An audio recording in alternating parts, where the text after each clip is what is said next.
Donc bonjour à tous, aujourd'hui je vous retrouve pour une nouvelle vidéo. Donc cette fois-ci ce sera mon point lecture dans toutes les lectures que j'ai lues, que je suis en train de lire, mes futures lectures. Donc là ça sera un format assez bizarre, enfin pas comme d'habitude parce que là je suis en train de filmer avec mon portable et je filme pas avec mon appareil photo comme d'habitude parce que j'ai quelques petits problèmes techniques et la connexion aussi internet a été coupée, donc voilà, ça va prendre du temps avant que ça revienne, tout ça. Bon, bref, j'ai déjà filmé beaucoup de vidéos, enfin beaucoup. J'ai déjà filmé 4 vidéos déjà pour quand ma connexion internet reviendra. Donc quand elle reviendra, il y aura beaucoup de vidéos qui arriveront. Donc voilà, donc c'est parti. Donc je vais vous présenter les lectures que j'ai lues.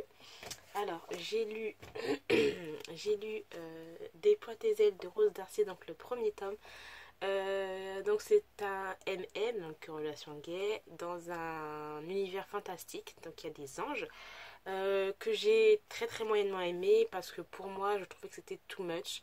Les dialogues qui peuvent être marrants à certains moments, pour moi étaient un peu too much, c'était trop. Il fallait savoir un petit peu doser, donc je n'ai pas vraiment aimé. Donc en fait l'histoire c'est Jasper qui est un ange gardien qui aime beaucoup se mêler de la vie de ses protégés en fait, et un jour il se mêle un peu trop de ce qui devait pas de ce qui devait pas le regarder tout simplement. Et bon, il va être rétrogradé et il va devoir faire équipe avec un autre ange, donc c'est Cameron, je ne me trompe pas, voilà, qui est lui assez rebelle et tout, et ces deux-là, voilà, ça va tout le temps friter, il y aura toujours de la friction entre les deux, bien sûr de l'attirance qui sera là, tout ça, bref, voilà, en gros c'est ça l'histoire. Un univers par rapport au monde des anges et tout qui est plutôt pas mal, mais après voilà, pour moi c'est trop de dialogue pour rien, trop de dialogue pour qui est un peu trop léger. J'aime le léger, mais quand c'est trop léger, c'est un peu trop, voilà. Donc je ne continuerai pas cette série. Ensuite, j'ai lu le tome 1 de Noir Démon de Susan Wright. Donc chez Milady, donc c'est un romance paranormal que j'ai moyennement aimé. Tout simplement parce que moi, on va pas dire que voilà, c'est pour les novices dans ce genre-là, ils vont adhérer, ils vont aimer, c'est voilà. Mais moi, j'ai lu tellement de romances paranormales que pour moi, tout ça, c'est très basique, c'est du revu pour moi, et voilà. Donc ce qui est original là-dedans, c'est que le personnage principal, donc c'est un personnage féminin, euh, elle est métissée, et on sait pas, enfin on est dans un monde de démons, voilà. Et en fait les démons ne savent pas vraiment quelle est vraiment sa nature en fait. Et c'est assez original par rapport à ça, c'est juste ça. Mais après le reste, voilà, on a un mâle dominant, mâle alpha qui, voilà, toi à moi, tu vois, un truc dans le genre, toi t'es à moi, bon bref, vous voyez le truc, voilà. Pour moi, c'est pas extraordinaire parce que j'en ai lu beaucoup de romances paranormales, donc voilà, c'est pour ça que je passerai mon chemin pour cette série. Je suis désolée, ça va être assez rapide parce que bon, je peux pas faire des coupages en fait. Donc voilà. Alors ensuite, j'ai lu le tome 8 des Fièvres nées de Karen Marie Moning, donc c'est chez J'ai lu, que j'ai complètement adoré. Voilà, on en sait un peu plus sur ce qui s'est passé par rapport aux événements que Dani a eu. Franchement, c'était voilà, on sait pourquoi elle a eu on va dire un dédoublement de la personnalité. J'essaie de dire les choses sans spoiler, mais c'est compliqué à 4 hein.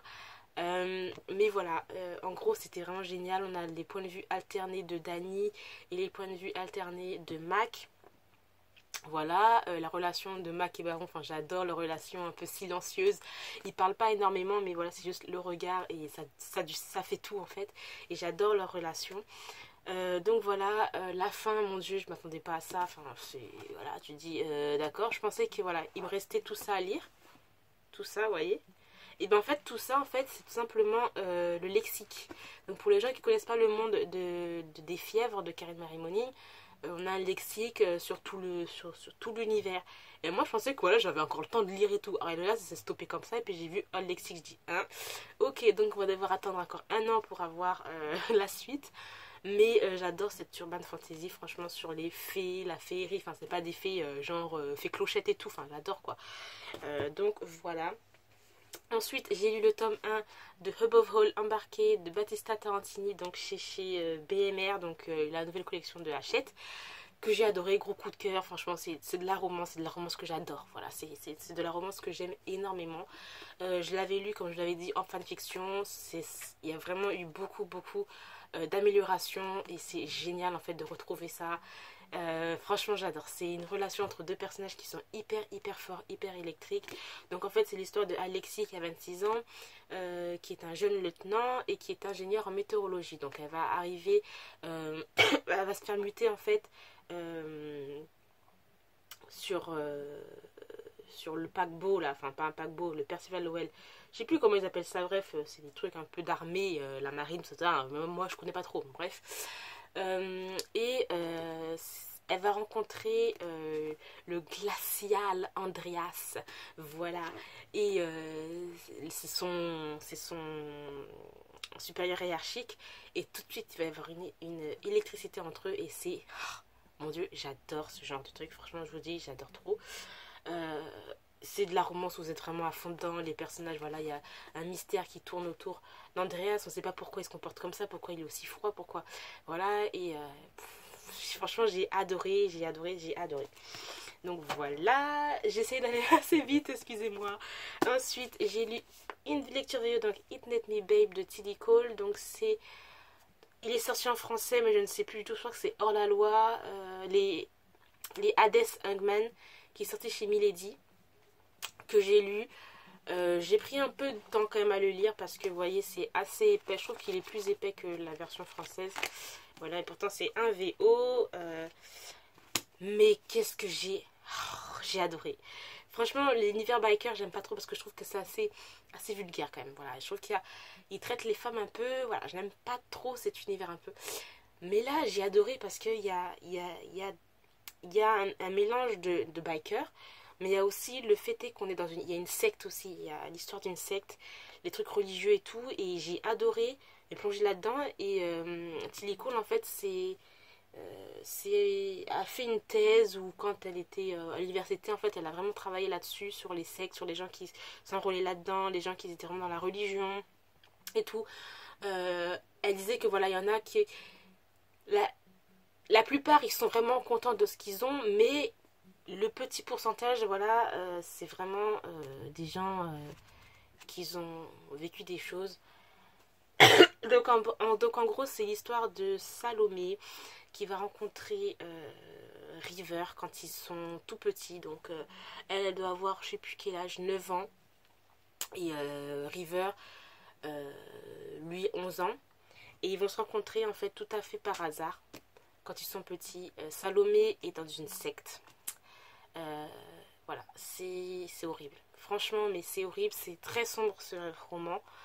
Parce que il y a des moments où j'étais en colère parce que je me suis dit, voilà, ces gens utilisent la naïveté des certaines personnes, utilisent le nom de Dieu, la religion, pour faire leur truc, quoi. Et c'est dégueulasse, quoi. Pour assouvir tous leurs fantasmes, tous leurs trucs.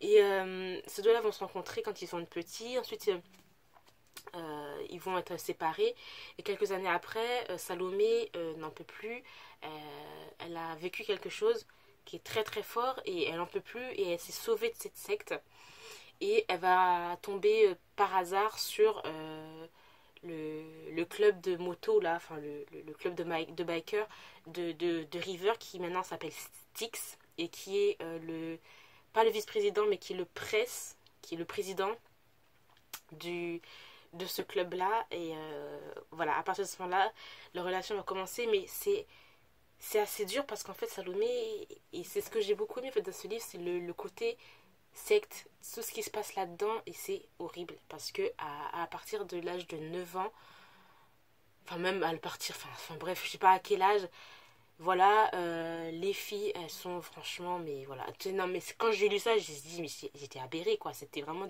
c'était aberrant ce que je lisais, parce que c'était du style Salomé, sa sœur et deux autres filles, elles sont magnifiques, elles sont trop belles, quoi, voilà, elles sont trop belles, donc il faut qu'elles soient un peu isolées, parce que voilà, elles sont tellement belles que c'est elles qui vont séduire tous les hommes et tout, comme quoi voilà.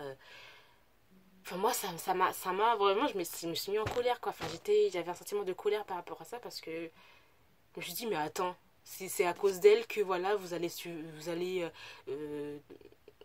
comment dire, vous allez ouh là là, j'ai plus de cop. C'est à cause de ça en fait que vous allez assouvir tous vos fantasmes sur des enfants. Non mais attends, j'étais en mode mais c'est quoi ça, c'est on a l'impression voilà, c'est les femmes ce sont des femmes des esclaves sexuels et tout enfin je vais vous le dire quand même mais voilà, Salomé elle avait 9 ans quand elle a perdu sa virginité. Non mais vous imaginez le truc avec un gars qui a 10 ou 20 ans de plus qu'elle. Et tout ça sous le nom, le prétexte de Dieu, sous le prétexte de la religion, or que ces gens ils font n'importe quoi, en plus ils dévient le truc. Enfin, c'était. Et voilà. Et Salomé, en fait, elle va se retrouver à l'extérieur de cette secte parce qu'elle est vraiment très très fermée et elle connaît pas les portables, elle connaît pas les télés, elle connaît pas les dessins animés, tout ça. Et tout ça, en fait, tout ça va être nouveau et elle va se rendre compte que voilà, c'est la liberté, tout ça. Et voilà. Donc voilà. J'ai adoré, j'ai très hâte de lire le tome 2. Donc je vais m'acheter en VO parce que je trouve que les couvertures sont beaucoup plus jolies. Je sais pas il y a combien de tomes, il doit y avoir beaucoup de tomes quand même dans cette série. Mais j'ai adoré. Et le prochain tome c'est sur qui? Je sais même plus.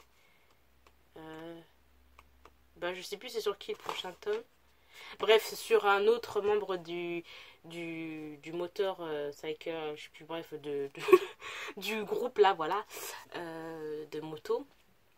Mais j'ai adoré, par contre, je vous le dis que ça peut choquer certaines personnes parce que clairement, tout ce qu'elles subissent, les femmes dans la secte, enfin tout ce qu'elle nous dit, Tilly Cole, elle nous dit voilà, c'est fiction, mais en même temps, il y a quand même quelques, quelques instants où c'est vrai, quoi, en fait, voilà.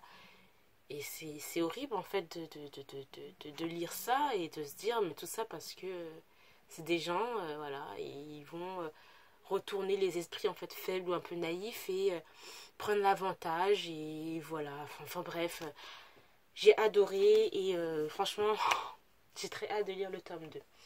Ensuite, j'ai lu La mécanique de l'instant de Rebecca Dawn. Donc c'est chez Fleuve Édition que j'ai bien aimé, mais qu'au bout d'un moment en fait ça m'a saoulé. Vers la fin en fait ça m'a un petit peu saoulé parce que c'est un livre assez gros. Oui, il est assez addictif et tout, mais au bout d'un moment c'est un peu lassant en fait. Donc ce que j'ai beaucoup aimé en fait dans ce livre, c'est qu'on alterne passé présent. Donc en fait c'est l'histoire de Matthew et de Jessica. Donc Jessica qui a 15 ans, qui est collégienne dans un collège privé pour filles, et Matthew qui est son professeur de maths. Et un jour, en fait, Jessica va aller chez Matthew. Voilà, je sais même, je sais plus pourquoi en fait. Elle va venir le voir et elle va en fait un peu le séduire parce que voilà, elle est tombée amoureuse de son professeur. Et Matthew, il essaye de la rejeter, mais voilà, il ressent quand même quelques petits trucs. Il sait que ce qu'il fait, c'est pas bien parce qu'il a 25 ans et elle a 15 ans. Que c'est pas légal, etc. À cette époque-là. Parce que je crois que c'était. Bon, c'est pas légal tout court, hein, voilà. Mais je crois qu'à partir de 16 ans, il y a un truc limite d'âge par rapport à certains États, aux États-Unis, pour faire un truc dans le genre. Et ces deux-là vont commencer à avoir une relation secrète et tout, mais qui est pas bien. Mais on sent que Matthew, il aime sincèrement, mais en même temps, il culpabilise parce qu'il sait très bien que ce qu'il fait, c'est pas bien, c'est comme si c'était un pervers, etc. Et en fait, dans ce roman-là, en fait, on alterne passé-présent. Donc, quand on est du point de vue de Jessica, c'est au présent, on va dire au présent 2016, hein, voilà. Et quand on est dans le point de vue de Matthew, donc c'était 17 ans avant, donc c'était vers les époques 1993, etc. Et on sait en fait ce qui s'est passé. Enfin voilà, on nous dit ce qui se passait à cette époque-là.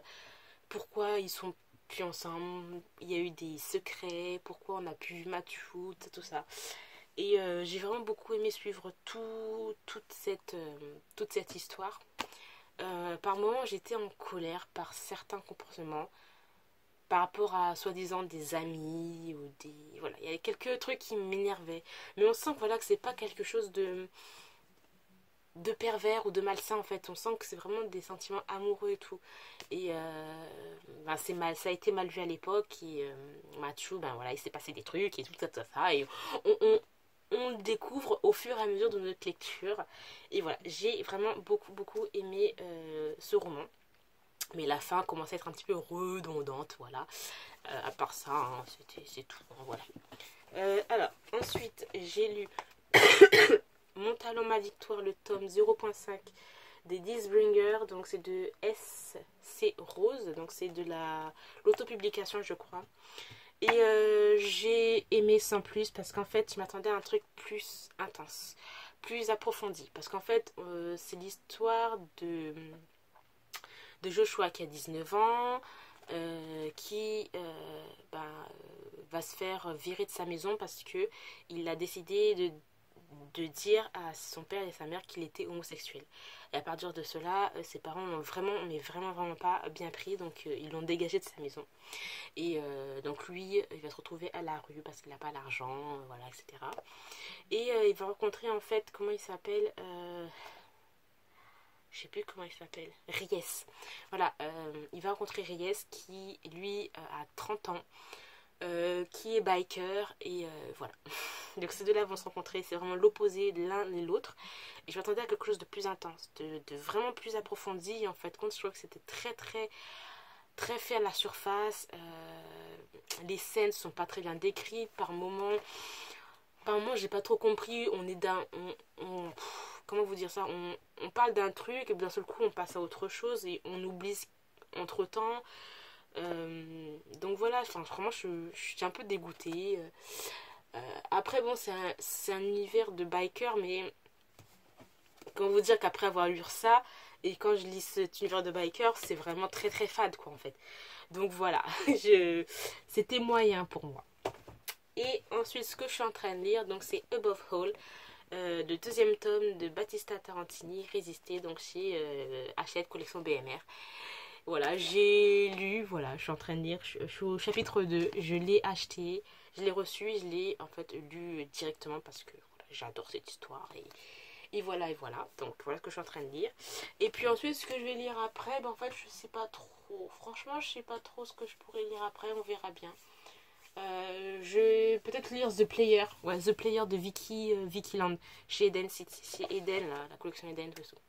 Donc voilà, j'espère que cette vidéo vous aura plu. Elle est un petit peu brouillon, il n'y a pas trop de cut et tout, parce que voilà, comme je vous l'ai dit au début de la vidéo, je filme avec mon portable, donc voilà, j'espère quand même que ça va rendre assez bien. J'espère que cette vidéo vous aura plu quand même, et je vous dis à très bientôt pour une nouvelle vidéo. Bye!